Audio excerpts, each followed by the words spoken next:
Кутман кеч, урматтуу телекөрүүчүлөр, түз эфирде жаңылыктардан жыйынтыкталган топтому. Саламатсыздарбы, студияда Гүлжан Кулманбетова жана Канат Абазбеков бүгүнкү чыгарылышта.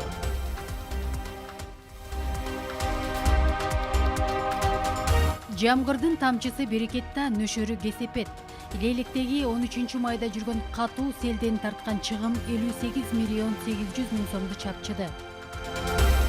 Кыяндан адам өмүрү да кыйылды. Жамгырда тоого бараткан Кочкураталык жашоочулардын атасы каза болуп, сууга аккан 20 жаштагы уулун ошол жердеги малчылар куткарып калган. Ата бала мына ушул сайдын ортосуна келип тыгылып, өтө албай туруп калышкан. Кыйырдагы кыргыздардан кыйын чыккандар. Евразиялык экономикалык биримдиктин шарттары Орусиядагы эмгек мигранттарына оң таасир этти. Аларда буттан туруп ийгиликтүү ишкерчилик менен алектенип калган кыргызстандыктар жакынкы күндөрү өз өлкөсүнө инвестиция тартуу демилгесин көтөрүп жатышат. Элес албаганды элдик репортер эсине келтирди. Малжандыгы чуңкурга түшүп кетип бушайман болгон Сокулуктун Комсомольская айылынын тургундары жиберген видео биздин каналдан көрсөтүлгөн соң гана чара көрүлө баштады. Чарба кызматкерлери суу түтүктөрдүн улаштыруу иштерин жүргүзүүдө.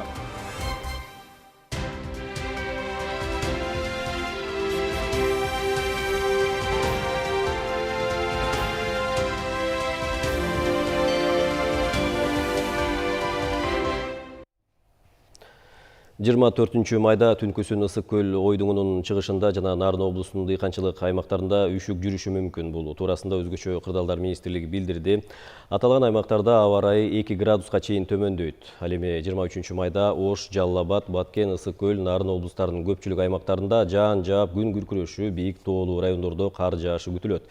Өзгөчө кырдаалдар министрлиги нөшөрлүү жаанга байланыштуу Ош, Жалал Абад жана Баткен облустарынын тоолуу аймактарына жакын айылдарды селден этият болууга чакырат. Лейлек районунда 13 май күнү катуу жүргөн селдин кесепетинен тарткан чыгым 58 миллион 800 миң сомду түздү. Бүгүнкү күндө кайра калыбына келтирүү жумуштары жүрүп, сел коркунучу бар аймактагы турак жайларды коопсуз аймакка көчүрүү аракеттери көрүлүп жатат. Райондогу үйлөрдүн көпчүлүгү камсыздандырылбагандыктан аларга жергиликтүү бийлик тарабынан гана материалдык жардамдар көрсөтүлүүдө. Күтүүсүз кырсыкка кабылган лейлектиктердин учурдагы абалы менен жерден кабарчыбыз таанышып келди.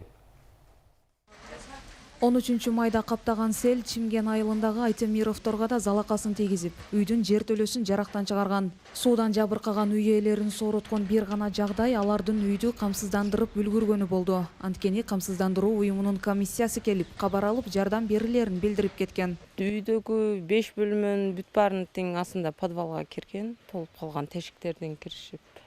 Тазалана элек. Үйдө жаш бала бар болгонуна байланыштуу жаан чачын болуп атат күндө эле.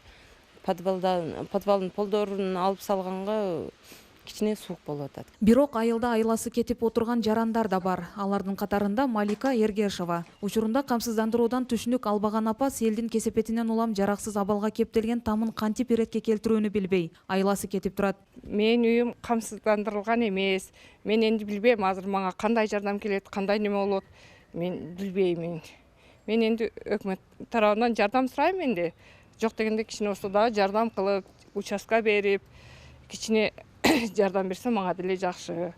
Табият кырсыгынан жабыр тарткан аймактар менен таанышып чыккан вице-премьер-министр Жеңиш Разаков кооптуу чөлкөмдөрдө жайгашкан турак жайларды көчүрүү зарыл дейт. Ал үчүн жарандарга түшүндүрүүнү күчөтүү тапшырмасы коюлду. Ал эми камсыздандыруудан өтпөгөн турак жайлардын маселеси оор болоорун айтты. Бизде бир гана сел эмес, баягы көчкү баса турган жерлерде бир топ элдер жашап атат бүгүнкү күндөчү. Анын бир тобу жерин дагы суудасын да алган, бирок көчүп чыккан эмес да. Ошон үчүн биздин жарандарыбыздан жоопкерчиликти караш керек да, жаңы мыйзамдыкчы. Азыр жаңы ошол жарандык коргонуу мыйзамы кирип атат. Биз ошол бүт маселелерди ошонун ичинде камтыйбыз, Кудай буйрса. Бүгүнкү күндө мына Лейлек району боюнча өзүңүздөр көргөндөй өтө чоң чыгымдар да болуп атат. Бул 58 миллион сомго чейин чыгымдар чыкты. Ошол эле кезде биз чоң жоготууларыбыз бул дамбалар жана бала бакчалар, жолдорду алдырганбыз. Азыр толугу менен калыбына келтирилди десек болот. Лейлек районунда 70 турак жай сел коркунучунда жайгашкан. Бул көрсөткүчтөр тактоонун негизинде дагы өсүшү мүмкүн экен. Бүгүнкү күндө селдин кесепетинен жапа чеккен турак жайларга жергиликтүү бийлик тарабынан материалдык жардамдар берилүүдө. Жалпысынан 58 миллион 800 миң сомду түзгөн чыгымды алып келген табият кырсыгынын кесепеттерин жоюу үчүн жеринде жетиштүү техникалар иштеп жатат. Олжан Тураева, Ырысбек Мазайыт уулу, Коомдук 1 канал, Баткен облусу. Акыркы күндөрү тынымсыз нөшөрлөп жааган жамгырдын кесепети аймактардагы турак жайларды, жолдорду, көпүрөлөрдү жана башка бир катар социалдык объектилерге зыян тийгизип эле тим болбостон адам өмүрүн алып тынды. Кучкуратталык ата бала мал жандан кабар алуу үчүн тоого бараткан жеринен селге туш болуп, Эврен Мансутов каза болгон. Ал эми сууга аккан 20 жаштагы уулун ошол жердеги малчылар куткарып калышкан. Өмүрүн тобокелге салган куткаруучулар менен өзгөчө кырдаалдар министри жолугуп, ыраазычылыгын билдирди. Окуя тууралуу Осмон Уламсадыров.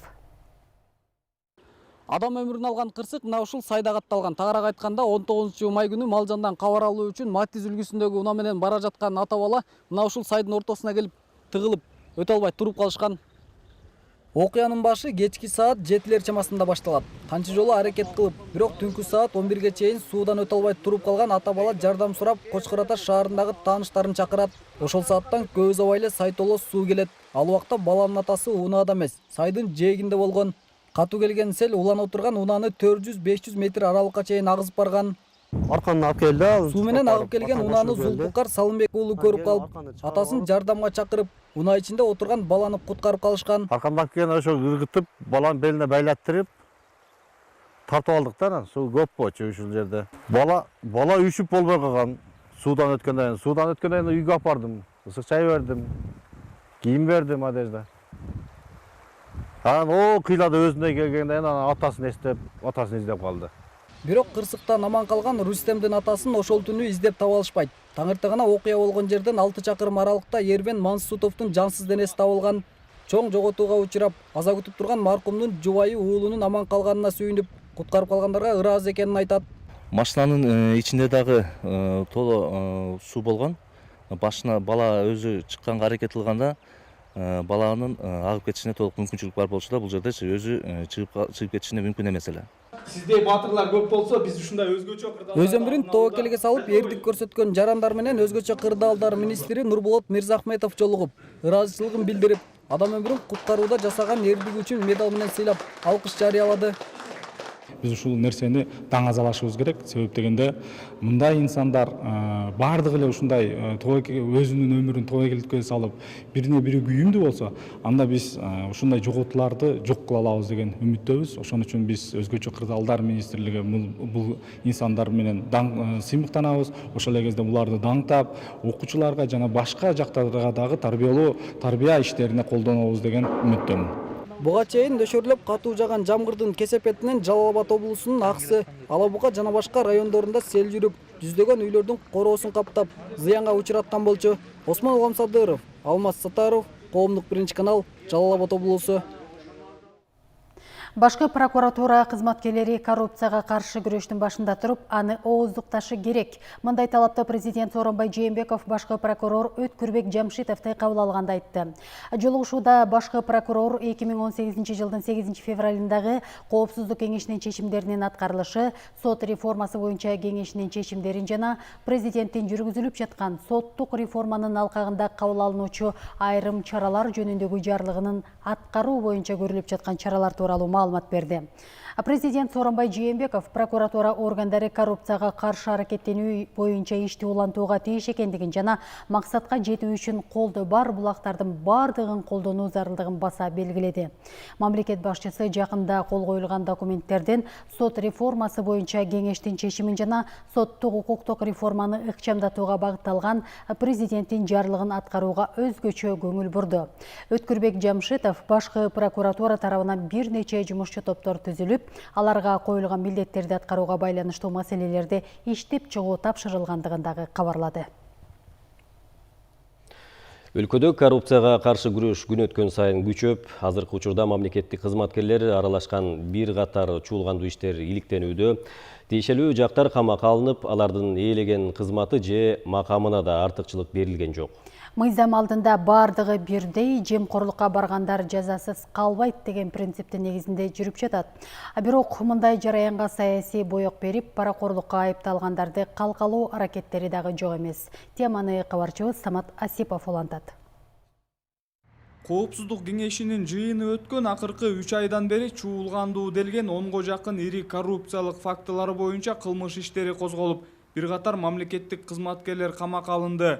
Айрымдары үй камагында отурат. мамлекеттен чыгууга тыюу салынганы жана учурда улуттук коопсуздук мамлекеттик комитетинде суракта жүргөндөрү да бар. Коомчулукта өзгөчө көңүл бурулганы Бишкек жылуулук электр борборунун оңдоп түзүүсүнө бөлүнгөн каражаттын сарпталышы болду. 386 миллион бул биздин мамлекет үчүн өтө чоң акча каражат да. Муну айтып кетишибиз керек, бул насыя.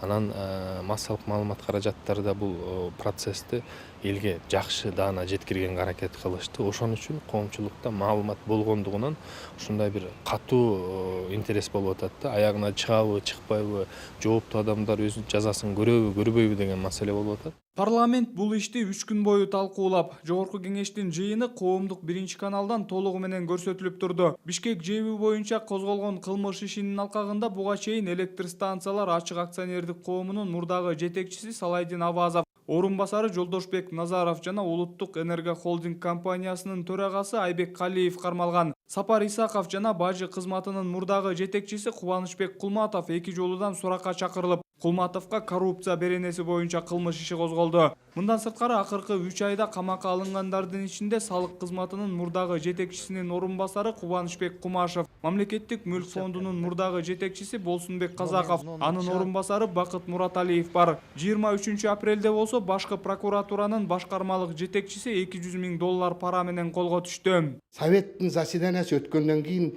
жанагыдай $200,000 менен карап аткан, значит, көп чиновниктердин ортосу болобу, төмөнкү болобу, жогорку мындай акылына жетелек болуп атат да. Бул такыр кайтарылгыс күрөш болуп аткан. Чечкиндүү күрөш. Мейли керек болсо репрессивдүү методдор менен эмесе дагы, антпесе биз Кыргызстан оңолбойбуз.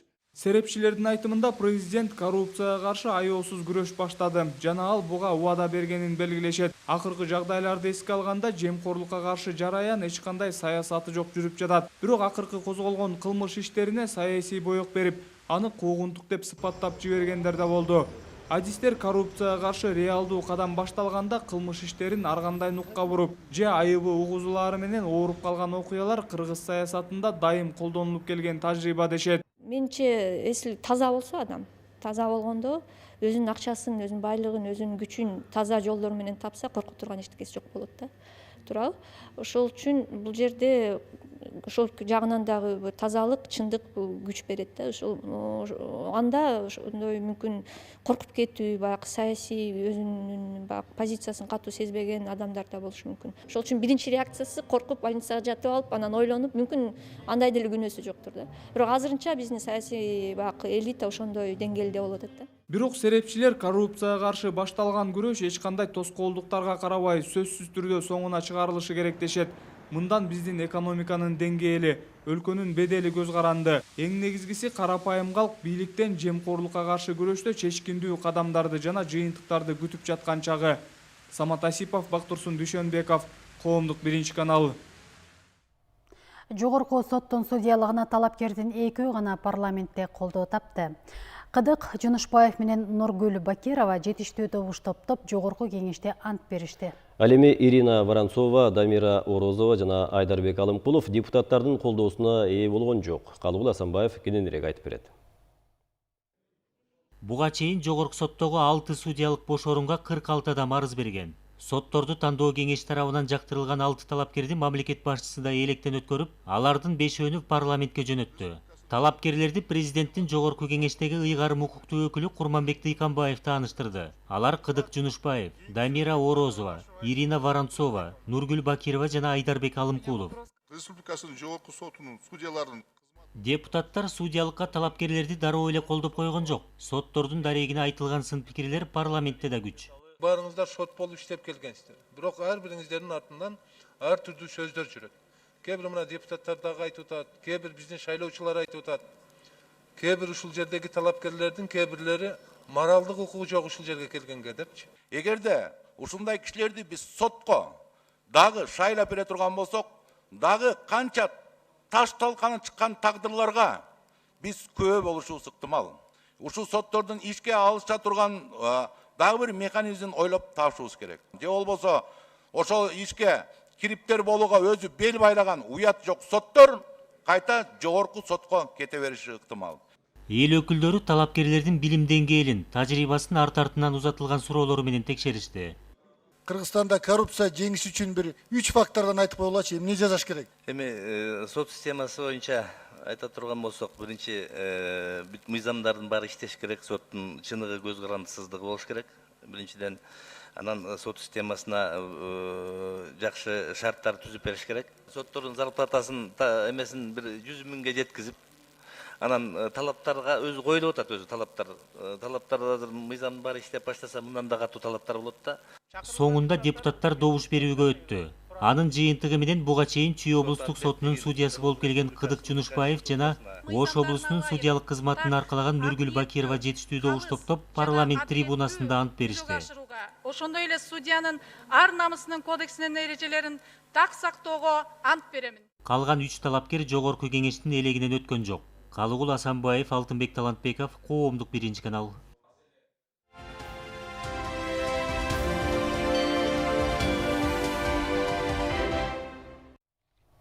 Президент Сооронбай Жээнбековдун Кытай Эл Республикасына болгон мамлекеттик сапары эки тараптуу кызматташтыкка жаңы дем берип, аны сапаттуу, мындан аркы дагы жогорку деңгээлге чыгарууга шарт түзөт. Бул тууралуу Кытай Эл Республикасынын Кыргызстандагы элчиси Сяо Цинхуа билдирди. Анын айтымында азыркы учурда өлкө башчысынын сапарына толук кандуу даярдыктар жүрүп жатат. Бул эки лидердин биринчи жолку жолугушуусу болмокчу. Эки өлкөнүн ортосундагы жогорку саясий ишенимди мындан аркы тыгыз кызматташтык үчүн пайдалануу керек, дейт элчи. Президенттер эки тараптуу сүйлөшүүлөрдү гана өткөрбөстөн, анын жыйынтыгы менен бир катар документтерге кол коюлары дагы күтүлүүдө. У нас уже имеется высокий уровень. Талкуулана турган маселелер саясат, коммуникация, экономика, транспорт жана маданий гуманитардык багыттарда болмокчу.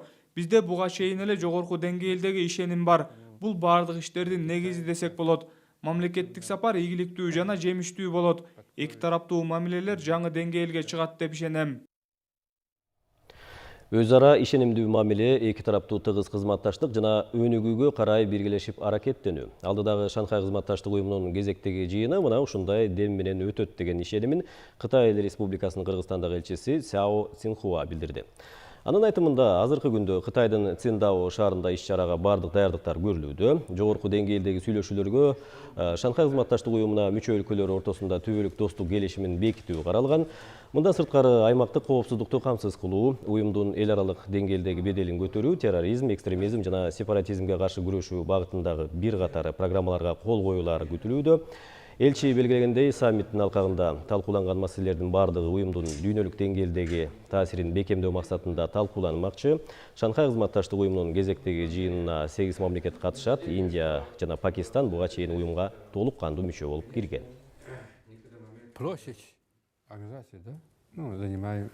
Эки мамлекет уюмга мүчө болуп киргенден бери кызматташтык өнүгүүнүн жаңы жолуна түштү. Азыркы күндө уюмга Евразия континентинин 60% калкы, 40% бардык жер шарынын калкы кирет. Мындан сырткары экономикалык кубаттуулугу дүйнөлүк экономиканын 1/4 бөлүгүн түзөт. Коопсуздук кеңешинин катчысы Дамир Сагынбаев Пекин шаарында Шанхай кызматташтык уюмуна мүчө мамлекеттердин Коопсуздук кеңешинин катчыларынын 13-чү жолугушуусуна катышты. Анда тараптар Шанхай кызматташтык уюмунун мейкиндигиндеги коопсуздук жана туруктуулук чөйрөсүндөгү кырдаал боюнча пикир алышты. Терроризмге, сепаратизмге, куралды жана баңгизатты мыйзамсыз жүгүртүүгө, трансулуттук уюшкан кылмыштуулукка каршы туруу жана эл аралык маалыматтык коопсуздукту камсыз кылуу боюнча мындан аркы кызматташуу маселелери талкууланды. Мына ушул иш-чаранын алкагында Кыргызстан менен Кытайдын делегация башчылары жолугушту. Кытайдын коомдук коопсуздук министри Чжао Кэчжи менен Кыргызстандын коопсуздук кеңешинин катчысы Дамир Сагынбаев достук мамиледеги өлкөлөрдүн коопсуздугун камсыз кылуу тармагындагы кызматташуунун актуалдуу маселелерин талкуулашты. Эскерте кетсек, 22 майда Шанхай кызматташтык уюмуна мүчө өлкөлөрдүн коопсуздук кеңешинин катчыларынын жолугушуусунан соң тиешелүү протоколго коюлгандан кийин Кытай Эл Республикасынын төрагасы Си Цзиньпиндин Шанхай кызматташтык уюмунун мүчө мамлекеттеринин делегация башчылары менен жамааттык жолугушуусу өткөрүлгөн. Анда Дамир Сагынбаев Шанхай кызматташтык уюмунун алкагында дагы эки тараптуу багытта кызматташууну мындан ары өнүктүрүүгө токтолду. Белгилей кетсек, бул жолугушуу Кыргызстандын президенти Сооронбай Жээнбековдун Кытай Эл Республикасына мамлекеттик визитинин алдында өткөрүлдү. Аймактардын өнүгүшүнө Кыргыз-Орус өнүктүрүү фондунун кошкон салымы чоң. Фонд түзүлгөндөн бери жеңилдетилген насыянын басымдуу бөлүгү өндүрүш, агро өнөр жай жана инфраструктура багытына бөлүнгөн. Ал ортодо алыскы аймактарда жашап, иш баштоого ниеттенген ишкерлерге кеңеш берүүчү адистер жок болгондуктан, фонд ар бир облуста четинен өкүлчүлүк ачууга камынууда. Фонддон колдоо тапкан ишкерлер тууралуу кабарчыбыз Уланбек Дыйканбаев баяндайт. Бул Италия ыкмасы менен жасалган кесме Токмок шаарындагы un азыктарынын түрүн өндүргөн завод ишмердүүлүгүн кеңейтүү максатында Кыргыз-Орус өнүктүрүү фондунан 7 жылдык мөөнөткө ири өлчөмдө насыя алып, Европадан кесме чыгаруучу 2 жабдык сатып алган. Италиядан келген биринчи жабдыктан лагман жана башка кесменин түрлөрү чыгууда. Жакында дагы бир цех курулуп, Швейцариядан келген экинчи станок ишке киргени турат. Учурда ишкерлер өндүрүлгөн азыктарды сыртка экспорттойбуз деп сүйлөшүүлөрдү жүргүзүп жаткан маалы. РКФРдин чоң жардамы тийди. Себеби дегенде билесиздер, азыркы учурда Кыргызстанга көптөгөн продукциялар импорттолуп жатат. Биздин Кыргызстандагы кардарларыбызга чындыгында айтканда импорттун продукциялары көп басымдуулук кылат. Бардык ушундай өндүрүш ишканалары жана эл аралык стандарттарга шайкеш келген сертификатка ээ болуш керек. Биз ал сертификатка ээбиз. Толук түрдө экспортко чыгарганга мүмкүнчүлүгүбүз бар. Азыркы учурда ушул Кытай мамлекеттерине дагы, Тажикстан мамлекеттерине дагы сүйлөшүүлөр жүрүп атат. Акыркы 3 жылда 1000ге жакын долбоор каржыланып, бул жерде да аймактарга басым жасалган. 2015-2018 жылдар аралыгында 926 долбоор жактырылган. Анын 434-ü Бишкек менен Чүй облусуна тийиштүү. Ал эми аймактардан 492 кайрылуу келип түшкөн. Жыл башынан бери 17 миллион доллар өлчөмүндө насыя берилген. Алардын 60%дан ашыгы аймактарга таандык. Ал эми салыштыра келгенде алгачкы 4 ай ичиндеги берилген насыя 2017 жылдагы көрсөткүчтү басып өткөн. Былтыр фонд аймактарда жалпы 43 долбоорду 3 миллион 300 миң долларга каржылаган. Быйыл январь айынан апрелге чейин 50 долбоорду жактырып, бөлүнгөн каражаттын көлөмү 4 миллион долларга жеткен.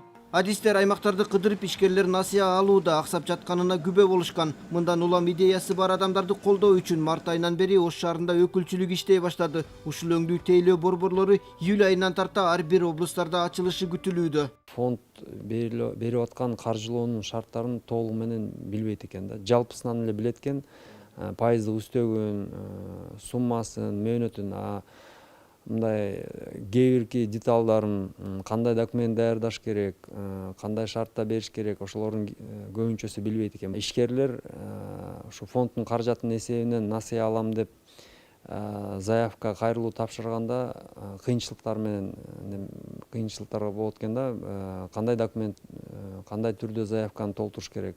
Ошого жардам көрсөтүү максатында ушундай регионалдык борборлорду ачып атабыз. Орус-Кыргыз өнүктүрүү фонду насыяны өнөктөш банктар аркылуу берет. Адистер колунда долбоору бар ишкер ал банктарга фонд тууралуу кеп кеңеш сурап кайрылганда жеке тарап өз кызыкчылыгын коргоп, жеткиликтүү маалымат берилбей келген деп белгилейт. Эми жаңы ачылган борборлордо акысыз кеңеш берилип, ишкерлердин жүгүн кыйла жеңилдетет. Уланбек Дыйканбаев, Азамат Кыдыр Токтоев, Коомдук, 1-канал. Евразиялык экономикалык биримдиктин шарттары Орусияда жашап жаткан эмгек мигранттарына оң таасир этүүсү байкалат. Эгемендик алган жылдары чет өлкөлөргө калган кыргызстандыктардын басымдоосу Орусиянын бир катар шаарларына барып отурукташып калган. Эми акыркы 2-3 жыл аралыгында алардын жашоосу өзгөрүп, бир катар ийгиликтерди багынтып жатышат. Москва шаарындагы ишкерчилик менен алектенип жаткан айрым кыргыз жарандарына кабарчыбыз Айжан Омолдошова жолугуп келди. Эльмира Ишанова 14 жылдан бери Москва шаарында иштеп, учурда эл аралык ишкерлер ассоциациясында эмгектенүүдө. 20дан ашык кыргызстандык ишкерлердин башын кошкон уюм жаңыдан гана ишкерчилик менен алектенип келе жаткан кыргыз жарандарына колдоо көрсөтөт. Байжы союзу боюнча бизде айтып атпаймынбы, биринчиден патент жасабаганыбыз плюс. Анан экинчиден ошол бир жылдык трудовой договор менен регистрацияны жасап алып, анан кадимкидей даже банктарга дагы ипотека аркылуу үй алып атышат биздин гражданиндерчи. 42 жаштагы Мимоза болсо Орусияга ден соолугунун айынан келип калган. Дарыгерлердин дайым көзөмөлүндө турган айым акырындык менен сакайып, учурда 50ге чукул ишкерлердин башын кошуп, саламаттыгы жагынан муктаж болгондорго жардамын берип келет. Ден соолугу начар ушундай мага окшогон адамдар үчүн кандай мүмкүнчүлүктөр бар экен деп ошол мүмкүнчүлүктөр боюнча аябай изденип туруп, анан ошол менен жашооңду өзгөртсөң болот, чоң акчаларды дагы тапсаң болот, буга даже мүмкүнчүлүгү чектелген адамдар дагы иштесе болот деген нерселерди издеп көрдүм, түшүндүм, аябай бул жөнүндө окуп көрүп үйрөнүп түшүнгөндөн кийин анан ушуну баштап иштеп баштадым. 11 жылдан бери Москва шаарында дары-дармек менен иштөө жагын өздөштүрүп алган Гүлжан Давлетбекова учурда 30дан ашык медициналык борбор менен иштешип жатат. Убагында дары менен камсыздап туруу кызматын жакшы өркүндөтүп, шаардын борбордук бөлүгүндө эле 3 дарыкана ачууга жетишти. 3-4 жыл бирөөнүн аптекасында иштедим, андан кийин өзүмө аптека ачтым да. Эми ошону менен эле азыр иштеп атабыз. Жакшы эле, Кудайга шүгүр. Олимпийский комплекстин ичиндебиз. Светал Медикал деген медцентрдин жанында турабыз. Ошон үчүн кыргыздардын медцентринин жанында кыргыздарга арзан дарыны арзан баада бергенге аракет кылабыз. Орусиянын Борбор шаарында ачылган бул кеңседе кыймылсыз мүлк боюнча иштер жүрөт. Алгач кыргыз жарандарына батирди ижарага алууга көмөк көрсөтүү үчүн түзүлсө, азыр Москвадан батирлерди сатып алууга жардам бере башташты. Анын үстүнө Орусиянын борборунан 2 сааттык жерде Ала Тоо 1 деп аталган кыргыз айылы салынууда. 3 жыл мурун бир жылда 5 же 6 эле адам алчу. Андан кийин былтыркы 2017 жылдын эсеби менен биздин агентстводон 36 адам квартира сатып алды, Москва, Московская областтан. Быйылкы жылы жаңы жылдан баштап азыркы убакытка чейин 20 адам уже сатып алды. Азыр дагы бир 5-6 адамдын документтери оформленияда. Тула облусуна караштуу 50 гектар жерди былтыр январда кыргызстандыктар сатып алган. Бул жерде 1,5 жылдан бери курулуш жүрүп жатат. Бүгүнкү күнү баардык 600 жер тилкеси сатылып, анын ичинен 40 киши жаңы салынган үйлөрдө жашап жатат.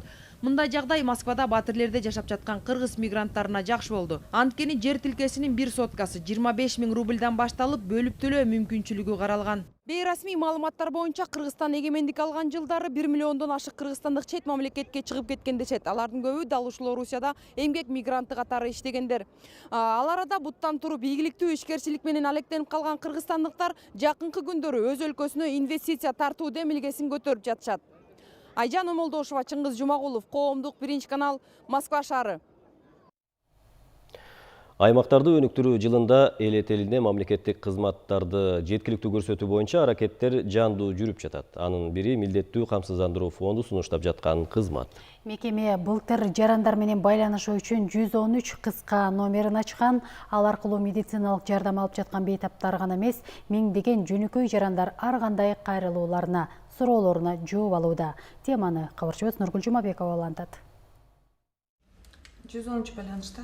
Бул чакан бөлмөдө отурган 3 адис 113 кыска номер аркылуу күнүнө 100гө жакын чалууларды тыным албай кабыл алат. Ыкчам байланышка чыккандар ар кандай багыттагы маселелерин өтүнүч, даттануу же суроо иретине билдирет. Жарандан кандай гана кайрылуу түшпөсүн дароо ыкчам жооп кайтаруу башкы максат. 113 байланышта саңатсызбы? Ооба, угатабыз, айта бериңиз. Баткенден чалып атасызбы? Кызмат ачылган 1 жылда 2000 жаран түрдүү маселелерине жооп алган. Даттанууларга 14 күндөн кем эмес убакыттын ичинде жооп кайтарылат. Ар бир чалуу же сүйлөшүү, кийин кайра берилген жооптун баары бирдиктүү базада сакталат. Байланыш болсо бардык абоненттер үчүн акысыз. Жеңилдетилген дары-дармектер боюнча суроолорду берип жатышат. Ар кандай суроолор түшөт, ошолордун баарына жооп беребиз. Көйгөйлөрүн чечкенге жардамдашып жатабыз. Анан акча талап кылгандар учурларда кездешип атат. Ошолор боюнча да биз чечип бергенге жардамдашып атабыз. Көрсөткүчтөр боюнча кайрылгандардын басымдуу бөлүгү акча талап кылуу, коррупциялык көрүнүш орун алганы тууралуу эмес. Медициналык кызматкерлердин мамилесине нааразычылыктарын билдиргендер дейт адистер. Биз ойлодук эле баягы эң көп бул баягы акча алуу болобу деп ойлодук эле да, баягы взимание денежных средств деп. Мынтип анализдеп көрсөк, көбүрөөк бул баягы эле этика экен. Орой сүйлөмөй, көңүл бурбайт, карабайт, очередте көпкө туруп калдык, өздөрү чай ичип олтурат, тигинтип атат, мынтип атат дегендер көбүрөөк болуп атат. Медициналык камсыздандыруу фондундагы буга чейинки ишеним телефонго 250гө чейин чалуулар болсо, 113 кыска номер ачылгандан бери кайрылуулар 3 эсе көбөйгөн. Өлкөдөгү медициналык жайлардын ар биринде милдеттүү медициналык камсыздандыруу боюнча жарандарга түшүнүк бере турган атайын бурчтар ачылган. Бирок андагы маалыматтарды жарандарга жалпак тилде жазып жеткирүү керек деген фонддун өкүлдөрү өз алдынча китепчелерди, чакан роликтерди даярдап жайылтууда. 3 эсе чалуу көбөйгөндөн кийин бул эмнени айтат? Баягы мезгилде эле ошол эл ичинде болуп аткан өзүнүн баягы жүрөгүнөн чыгып аткан көйгөйү болобу, суроосу болобу, даттануусу болобу, баягыны айтыш, элге жеткириш биз үчүн биз мындай мамлекетке жеңилдеп калдыго деп ойлойбуз да. Азыр элдин кайрылууларын тыным албай кабыл алып жаткан 3 гана кызматкер бар. Бул албетте жетишсиз. Мындан улам келечекте байланыш адистерин көбөйтүү максаты жаралды. Нургүл Жумабекова, Тимур Сыдыгалиев, Коомдук 1 канал. Таласын өзөндөрүнө суу жетиштүү келе элек. Буга мөңгүлөрдүн эрбей жатышы себеп. Облустагы аянттардын 70%-на төө бурчагы келген. Алар бир убакта сугарылгандыктан суу тартыш. Абалга байланыштуу адистер эл арасында түшүндүрүү иштерин жүргүзүп жатышат. Сугат каналдары паспортташкан 105 миңдей гектар айдоо аянтына ылайыкташкан. Бирок эл өзү өздөштүргөн бакчалардын саны арбыды. Облустун суу чарба башкармалыгы тийиштүү аракеттер жүрүп жаткандыгын билдирди. Ысык көлдүн Көктөбө айылындагы таза суу маселесин кайрадан долбоорлоп, айыл ичин аралай өткөн суу түтүктөрүн жаңылап чыгуу керек. Анткени биринчи долбоорго айыл ичиндеги суу түтүктөрүн алмаштыруу кирбей калган. Мындан улам долбоор ишке ашканы менен суу чыккан жок деп айыл тургундары нааразы болушууда. Биринчи долбоорду ишке киргизген мекеме 2 чоң суу топтоочу жай курган. Мындан сырткары таза суу 137 метр жер алдынан чыгарылган. Кошумча суу насостору үчүн 3 чакырым жерден электр зымдары тартылып, электр энергиясы камсыздалган. Адистердин айтымында Көктөбө айылын таза суу менен үзгүлтүксүз камсыз кылып туруу үчүн айыл ичиндеги 5 чакырым жердеги суу түтүктөрүн толук жаңылап чыгуу зарыл. Дүйшөмбү күнү элдик репортер рубрикасына Сокулук районунун Комсомольская айылынын тургуну видео жиберген. Тасмада жер астынан өткөн суу түтүктөрү тешилип, тереңдиги 2 метрлик чуңкурларга суу толуп калгандыгын көрүүгө болот. Тургундардын жиберген видеосу биздин каналдан көрсөтүлгөн соң гана абал боюнча чара көрүлө баштаган. Буга чейин чуңкурга мал жандыгы түшүп кеткен учурлар болгон. Сайфудин Мурзаев кененирээк. Элдик репортер рубрикасына Комсомольская айылынын тургундары видео тартып жиберген болчу. Видеода тереңдиги 2 метр жер сууга толуп, суу түтүктөрү үзүлүп калган. Биз асыл ошол жердебиз. Чарба кызматкерлери суу түтүктөрүн улаштыруу иштерин жүргүзүүдө. А как вот вам пришла идея вот нам позвонить и отправить видео? Мы случайно сидели с мужем, со всей семьей, смотрели телевизор и... Тасманы Дилия Бакреева жиберген. Чуңкурга былтыр уй түшүп кеткен. Бул чөлкөмдө мындай чуңкурдун бир нечесин көрүүгө болот.